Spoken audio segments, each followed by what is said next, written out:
Hi guys, आज मी बनवत आहे नाश्त्यासाठी पुरणपोळी लागणार साहित्य: डाळ, गूळ, वेलची, रवा, हळद, मीठ, तेल.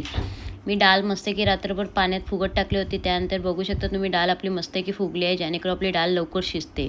त्यानंतर मी कुकरमध्ये टाकून त्यात टाकला अंदाजाने पाणी टाकून मी ठेवलं शिटी होण्यासाठी गॅसवर. त्यानंतर मी घेतलं पिठात टाकली थोडीशी हळद, मीठ, रवा आणि तेल. ते टाकल्यानंतर मी व्यवस्थित पीठ मळायला लागले. पीठ मळता परत त्यात थोडंसं पाणी टाकलं, जेणेकरून आपलं पीठ व्यवस्थित मळलं गेलं पाहिजे. बघू शकता तुम्ही आपलं पीठ किती मस्त मळायला भेटते. त्यानंतर व्यवस्थित मळून झाल्यानंतर मी त्यामध्ये घेतलं तेल, जेणेकरून आपलं पीठ मस्त की नरम आणि खुसखुशीत येण्यासाठी व्यवस्थित त्याला मळण्यासाठी तेलाचा जास्त वापर करा. मी त्यात टाकलं वाटीवर तेल टाकल्यानंतर तेलात मी व्यवस्थित पीठ मळून घेतल्यानंतर बघू शकता तुम्ही आपलं पीठ मस्त व्यवस्थित तयार झालेलं आहे. तयार होऊन मी पीठ ठेवलं परातीत, त्यावर ठेवलं ढाकण. बघू शकता तुम्ही कुकरची शिटी झाली आहे, वाफ घालवली. कुकर मी खोलला, तुम्हाला डाळ दाखवते किती मस्त की शिजले. त्यानंतर मी त्यात टाकलं गूळ, थोडीशी वेलची. ते टाकल्यानंतर मी व्यवस्थित घाटलं. तुम्ही बोलत एवढं पातळ का झाली? पातळ नाही झाली आहे, डाळ आपली शिजली. गूळ थोडं जास्त झालं, तर मला ते व्यवस्थित आहे माझ्यासाठी, म्हणजे मी करते त्यासाठी मला व्यवस्थित आहे. बघू शकता डाळ किती मस्त की आपली शिजली आहे. डाळीचा एकदम फेन झाला आहे. डाळ मस्त की शिजल्यानंतर मी ते गॅस केला बंद. त्यानंतर मी एका ताटामध्ये डाळ ओतली. ज्या तुम्हाला ती पातळ दिसत असेल, पण ती पातळ नाही आहे.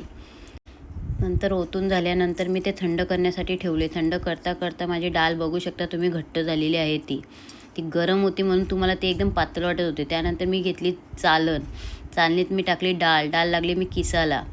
किस्ता माझा हात तर जाम दुखत होता, पण मी किसाचं काय सोडलं नाही. मग नंतर तुम्ही बघू शकता आपली डाळ माझी मस्त की वाटून झालेली आहे. तुम्हाला मी दाखवते बघा किती छान प्रकारे आपली डाळ वाटून झाली. त्यानंतर मी गॅस पेटवला, गॅसवर ठेवला तवा, एका बाजूला ठेवला तूप गरम करण्यासाठी. त्यानंतर मी पिठाचा केला उंडा, त्यात टाकला मी पुरणपोळीचं सारण टाकल्यानंतर केला गोल उंडा. आणि त्यानंतर घेतले लाटून झाल्यानंतर मी टाकलं तव्यात टाकायच्या आधी मी तेल लावलं. त्यानंतर मी त्यात टाकले. त्यात टाकून झाल्यानंतर मी उलटी पालटी करायला लागली.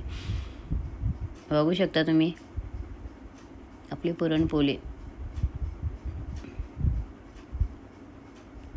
तवा तापलेला होता म्हणून आपल्या उलट्या पालट्या पटापट करू शकले मी.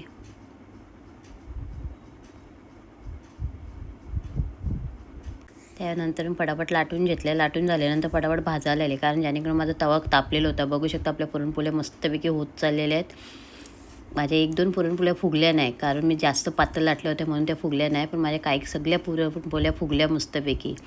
जर तुम्हाला आवडल्या असतील लाईक, शेअर, कमेंट, सबस्क्राईब नक्कीच करा. आणि ज्यांना आवडतात पुरणपोळ्या त्यांनी नक्कीच कमेंटमध्ये सांगा.